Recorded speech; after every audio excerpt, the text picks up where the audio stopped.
Hello everyone, welcome to Barca News. It is August 7th, 2025, and the Ballon d'Or nominees have been announced. Also, a new club is now interested in Iñaki Peña.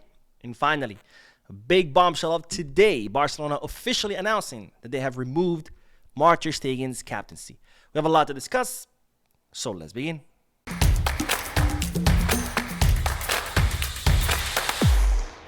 Hello everyone, welcome to the channel. My name is Mo. We'll begin this video with the news that the organizers of the Ballon d'Or have officially released a list of all nominees, and while Barcelona are very well represented in many of the categories. Now let's begin with the list of the 2025 men's Ballon d'Or nominees, where Barcelona currently have 4 nominees, starting with Robert Lewandowski, Pedri, Coutinho, and of course Lamine Yamal, alongside other expected names like, for example, Dembélé, Doué. You know, the two of them won the Champions League. Kylian Mbappe, Birmingham, Donnarumma. You know, names that you expect there to be on the list. And then there's other names like Vinicius Jr. Really? For what? He didn't do anything all season. He had his worst season yet, but somehow he's on the list of nominees. Scott McTominay, good season, but is it a Ballon d'Or nominee kind of season? I mean, I don't know. You tell me. But either way, I don't care about all these other names. Of course, all I care about are the 4 Barcelona nominees, which are Coutinho, Lewandowski, Pedri, and Lamine Yamal. And of course, my question to you is, who do you think is going to win the Ballon d'Or?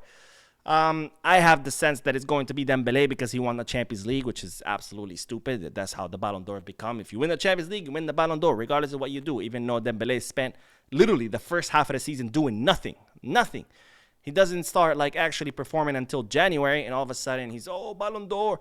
Meanwhile, Lamine was killing it the entire season. Coutinho was killing it the entire season. But let's give it to the guy who only performed half a season, because, you know, he won the Ballon d'Or. But again, I'm curious to hear you guys' thoughts. Who do you think is going to win? Why? Let me know down below in the comment section. And now let's look at the 2025 women's Ballon d'Or nominees, because Barcelona are also represented in this list, starting, of course, with Aitana Bonmatí. Then we have Patri Guijarro, Caroline Graham Hansen, who I skipped, was on the left, in the left column, Eva Pajor, Claudia Pina, and Alexia Putellas. So 6 Barcelona feminine players on the list of the female Ballon d'Or nominees. Now that's not all, because of course we also have the Johan Cruyff Award, which is given to the best coach of the year. And look who is amongst the nominees: Hansi Dieter Flick, who to me the best coach of the year. But of course, Luis Enrique did win the treble, but let's be honest here. Luis Enrique is, what is this, his second or third year with PSG, building a project. The way Hansi Flick was able to transform Barcelona in such a short period of time, I think that this merits him winning the Johan Cruyff Trophy. And then look at this, the Men's Club of the Year, FC Barcelona being one of the nominees alongside Botafogo, Chelsea, Liverpool, and PSG. But that's not all, because Barcelona are also nominated to the Women's Club of the Year alongside Arsenal, Chelsea, Olympique de Lyon, and Orlando Pride. And finally, these are the nominees of the Copa Trophy, which is given to, of course, the players under 21, the best player under 21. And on that list, we have 2 Barcelona men's player, which are Lamine Yamal and Pau Cubarsí. And women's player, we have Vicky Lopez on the women's side. So Barcelona well represented in all the categories of the Ballon d'Or awards. Now, on to the next bit of news, because, ladies and gentlemen, we do have a new club that's interested in Iñaki Peña, and it's no other than Como. Now, as you know, Inaki Peña is on his way out of the club. His contract expires next summer. Hansi Flick does not count on him. He's already told him that he doesn't count on him. And, of course, Inaki Peña has decided to leave to look for minutes somewhere else. So far, there's been a lot of interest, but no official offers for the Barcelona goalkeeper. But it's reported that Como are very interested in Inaki Peña. And, in fact, when Como comes to Barcelona to play the Joan Gamper Trophy match, they will negotiate, or try to negotiate, at the presidential box with Joan Laporta and Deco to see whether Como can become the newest club for the Barcelona Academy player, who, by the way, is the only goalkeeper right now registered and available to start the season. Now, speaking of goalkeepers, let's talk about Ter Stegen, because today Barcelona announcing what I told you during yesterday's podcast. I told you yesterday's podcast that Barcelona had made a decision to strip the captaincy away from Ter Stegen, and well, today the club announced that, officially announced that they have indeed removed the captaincy from Marc in the following statement. FC Barcelona hereby announces that following the disciplinary proceedings open against player Marc-Andre Ter Stegen, and until this matter is definitively resolved, the club, by mutual agreement with the sporting direction and the coaching staff, has decided to temporarily withdraw his role as first-team captain. During this period, the duties of first captain will be assumed by the current vice-captain, Ronald Araujo. So there you have it, folks. Barcelona officially confirming that, yes, they have removed the captaincy away from Ter Stegen, and it is going to be Ronald Araujo who will resume the captain duties in an action that, well, the club continues to make a bad situation into a worse situation. Now, let me clarify something, because I've seen a lot of confusion in the comment section. A lot of people thinking that everything I've been saying about Ter Stegen lately is because I'm advocating for him to stay and be in the starter. That's furthest from the truth. Nothing that I've been saying lately has anything to do with Ter Stegen staying or leaving. Everything that I've been saying has been a criticism of how the club has mishandled this situation. Because, don't get me wrong, I agree. Ter Stegen is 33. Joan Garcia is 24. He's young, has lots of potential, lots of promise. I agree. It's time for a change of guard. It's time to give a chance to someone younger and rejuvenate the goalkeeper position. This is not anything, has nothing to do with me wanting Ter Stegen to stay or leave. This is simply a criticism of how the club have handled the situation, because they have handled it terribly from day one. What the club should have done is handled this situation in a smart, strategic way, because since day one, since the first day that the club decided that they were going to push Ter Stegen out and sign Joan Garcia, they were already at a disadvantage. They were on the losing end. Why? Because Ter Stegen has a contract until 2028. He has 3 years left. The club owe him 42 million euros.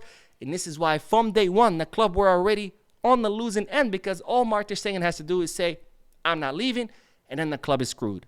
Now they're stuck with a player that they don't want for 3 years, during which they have to pay him 42 million euros. So the club have a lot more to lose than Ter Stegen. So knowing this, knowing that they have a lot more to lose, Barcelona should have acted in a strategic way. Should have sat down with Ter Stegen and said, look, thank you for all the years. Thank you for all the memories. Thank you for the trophies. We love you. But you're 33 years old. You want to bring someone younger. Let's work together to find you your next destination. And we're going to help you with whatever you need. You want us to negotiate on your behalf? We'll do it. You want us to find you an offer? We'll do it. You want to leave for free? That's fine. Whatever you need. You want to negotiate on your own? That's also fine. Whatever you need, bro, we're going to help you find your next club. And not because the club are obligated to do this, it's because it would have been the smart thing to do. Because people were like, oh, so now the club is required to ask permission from players when they're going to sign someone. No. It's not about what you're obligated to do. It's about being smart. Because you can't just run a club by doing the things that you're obligated to do only. A lot of times you're going to have to do things that you're not obligated to do. Sometimes you're going to have to do things that you don't like to do. Sometimes you're going to have to do things that you hate doing, but you're still going to have to do them because they're in the best interest of the club. And the best thing for the club right now is for Ter Stegen to leave amicably, because that would remove his big salary off the wage bill. That would clear a lot of space for Barcelona on their wage bill to register players, and that would rejuvenate the goalkeeper position. So this is in the best interest of the club, and knowing this, the club should have acted accordingly. But instead, what did they do? They told Ter Stegen, look, you're going to be the number one next season. He leaves on tour with Germany. He finds out from the reporters that he's not going to be the number one goalkeeper. Then he finds out that he's going to be pushed, and then they're going to sign Joan Garcia. Barcelona end up signing Joan Garcia, and then Barcelona end up launching this nasty campaign on Twitter, #MatsOut. And by the time they finally sat down with him, he was already pissed. And of course he was, after everything they did. So what did Ter Stegen do? F you, I'm not leaving. And what does Barcelona do? They make things even worse. First with the medical report, then opening disciplinary action, now removing the captaincy. Now they're saying that the lawyers are studying ways of how to submit the medical report without his authorization. And they're saying that the attorneys are studying ways on how to punish him and maybe even fire him and rescind his contract. And all they're doing is antagonizing the goalkeeper more and more and more. All they're doing is pissing off Ter Stegen more and more and more. And the more you piss him off, the more he's going to dig his heels into the ground and the more he's going to tell you to go F yourself. So this is not the smart way to handle things. So again, this is not about me wanting Ter Stegen to stay. This is about me criticizing the club on how to handle this, because through their actions, they're not going to achieve what they're trying to do. So if you're siding with the club, if you're applauding the club and you're mad at me, you are advocating against your own objective, because all of you want Ter Stegen out, right? Well, what the club is doing is not going to achieve that. So by applauding the club and siding with the club, you're applauding actions they are not going to achieve the objective that you want, which is for Marc to leave. So by siding with the club, you're siding against your own interest. Now, you can get mad at me all you want. You can take out your anger at me all you want. I don't care. I can take it. But just think about what you're actually doing or saying. Think about it for a second. Is this the best way to get Ter Stegen out? The answer is no. The best way will be for the club and the player to sit down together, figure out the best way forward and how Ter Stegen can leave in an amicable position.